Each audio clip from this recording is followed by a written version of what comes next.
हरे कृष्ण। श्रीमद् भागवत गीता के चौथे अध्याय ज्ञान योग का 53 श्लोक। श्रुति वित्त प्रतिपन्ना ते यदा स्थायिष्यति निश्चला समाधावच्चला बुद्धिस्तदा योगम वाप्स्यति। इस श्लोक का भावार्थ है कि हे अर्जुन, जब तुम्हारी बुद्धि शास्त्रों के विरोधाभासी वचनों से भ्रमित हुए बिना अचल हो जाएगी और एकाग्रता समाधि में स्थिर हो जाएगी, तब तुम योग यानी कि परमात्मा से एकत्व को प्राप्त करोगे। एक कथा। महर्षि वेद प्रकाश और उनके 4 शिष्य थे। पुरातन काल में हिमालय की तलहटी में महर्षि वेद प्रकाश का आश्रम था। उनके 4 शिष्य थे, अग्निदत्त, सोमेश, वायुसेन और शांतिलाल। चारों शास्त्रों के ज्ञाता थे, परंतु आपस में मतभेद करते रहते थे। कोई कहता श्रुति कहती है कि केवल ज्ञान से मोक्ष प्राप्त होता है। दूसरा कहता नहीं, कर्म ही सर्वश्रेष्ठ है। तीसरा कहता भक्ति बिना तो कुछ संभव ही नहीं है। चौथा कहता ध्यान ही अंतिम अवस्था है। एक दिन महर्षि ने सबको बुलाया और एक दीपक दिखाया। यह बताओ, यह दीपक कब स्थिर जलता है? चारों सोचने लगे। महर्षि बोले, जब हवा नहीं चलती, कोई कंपन नहीं होता, तब दीपक स्थिर होता है। वैसे ही जब तुम्हारी बुद्धि शास्त्रों की बहसों और विचारों से ऊपर उठकर शांत हो जाती है, तब तुम योग अर्थात ईश्वर के साथ एकत्व को प्राप्त करते हो। यह बात शिष्यों के हृदय में उतर गई। उन्होंने विवाद त्याग कर ध्यान साधना में मन लगाया। कुछ समय पश्चात सभी ने अनुभव किया कि सत्य केवल शब्दों में नहीं, अपने भीतर की मौन स्थिरता में होती है। जीवन का संदेश यह है कि कभी-कभी हम इतने शास्त्र प्रवचन और मत मंतांतर में उलझ जाते हैं कि हमारी बुद्धि स्थिर नहीं रह पाती। जब तक बुद्धि चंचल है, आत्मा का अनुभव नहीं हो सकता। सच्चा योग तब प्राप्त होता है जब हम ज्ञान, कर्म, भक्ति सभी को एक बिंदु पर लाकर अपनी चित्त वृत्तियों को समाधि में एकाग्र कर पाते हैं। 54वां श्लोक।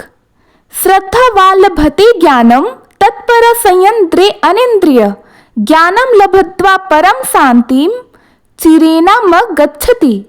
इस श्लोक का भावार्थ है कि जो श्रद्धा रखने वाला है और अपनी इंद्रियों को वश में रखते हुए आत्मज्ञान की प्राप्ति में तत्पर रहता है, वह शीघ्र ही उस ज्ञान को प्राप्त करता है और उस ज्ञान से परम शांति को प्राप्त करता है। एक प्रेरणादायक कथा। एक निर्धन बालक और ज्ञान की दीप शिखा की। बहुत समय पहले एक गांव में कमल नामक एक निर्धन बालक रहता था। उसका सपना था कि वह एक दिन महान ज्ञानी बने, परंतु उसके पास न पुस्तक थी, न गुरु, न विद्यालय। एक दिन उसने एक महात्मा को जंगल में ध्यान करते देखा। वह उनके पास गया और निवेदन किया, गुरुदेव, मुझे ज्ञान दीजिए। महात्मा मुस्कुराए, तू श्रद्धावान है। कमल बोला, गुरुदेव, मेरी श्रद्धा पत्थर को भी पिघला सकती है। महात्मा बोले, तो तू प्रतिदिन एक तालाब की सफाई करेगा और हर दिन एक श्लोक मन में स्मरण करेगा, तब ज्ञान तुझ पर प्रकट होगा। कमल ने वर्षों तक यह कार्य किया। हर दिन वह सुबह उठता, तालाब साफ करता, फिर ध्यान में बैठकर एक एक श्लोक मन में दोहराता। धीरे धीरे उसे अनुभव हुआ कि हर श्लोक एक दीपक के समान है, जो अज्ञान की रात में प्रकाश दे रहा था। समय बीता। कमल अब एक शांत, संयमी और गंभीर साधक बन चुका था। एक दिन ध्यान में बैठे बैठे उसे भीतर से एक आवाज सुनाई आई, अब तो स्वयं ही ज्ञान का स्रोत बन चुका है।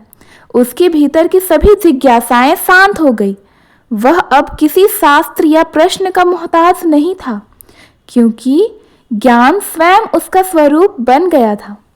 जीवन का संदेश यह है कि यह श्लोक हमें यह सिखाता है कि श्रद्धा, इंद्रिय संयम और लगातार प्रयास, इन तीनों के द्वारा ही कोई साधक सच्चे आत्मज्ञान को प्राप्त करता है। श्रद्धा वह चाबी है जो भीतर के द्वार खोलती है, संयम वह मार्ग है जो हमें सही दिशा देता है, और ज्ञान वह दीप है जो हमें अंधकार से बाहर लाता है। परम शांति कोई बाहरी वस्तु नहीं है, बल्कि हमारी अंतरात्मा की मौन स्थिति है, जिसे केवल ज्ञान की दृष्टि से ही अनुभव किया जा सकता है।